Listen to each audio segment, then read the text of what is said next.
Tout s'est toujours passé pour le commun des mortels congolais, comme si le PCT était le bouclier, le rempart, voire le refuge des délinquants de tout acabit. C'est l'impression qui s'est toujours dégagée.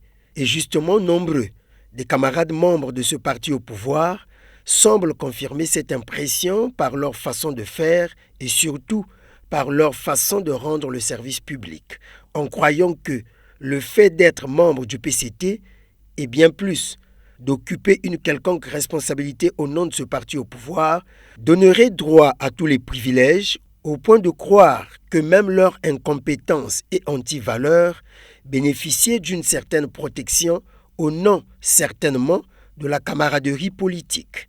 Comme ils disent souvent, le pays est commandé.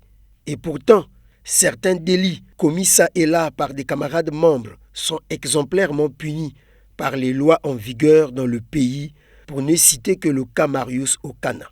Le fait le plus récent et qui anime la toile ces derniers temps, c'est celui commis par le président fédéral du PCT Lekumu, par ailleurs vice-président du conseil départemental de la Lekumu, le nommé Bonaventure Ndeku Jean de Paul, accusé de viol sur mineurs, notamment sur la fille de son épouse, la nommée Rahen Kumu, âgée de 16 ans.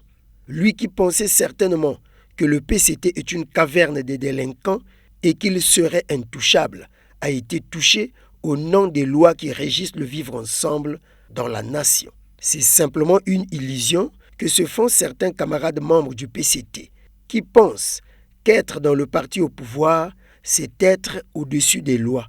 Erreur grave. Et Florent Tiba disait, je le cite, « La loi est au-dessus du roi ». Fin de citation.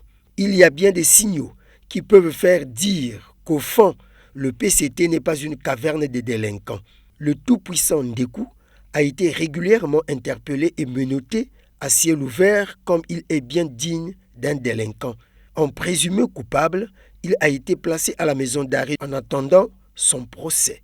La norme juridique de la vie en société voudrait qu'on distingue les institutions de la République d'une organisation politique, soit-elle au pouvoir ou du pouvoir.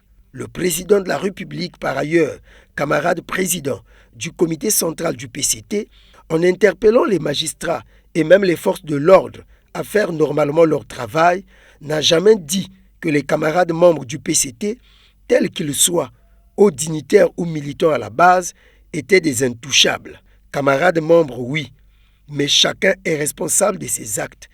Il a assumé un jour, mais n'assumera pas toujours.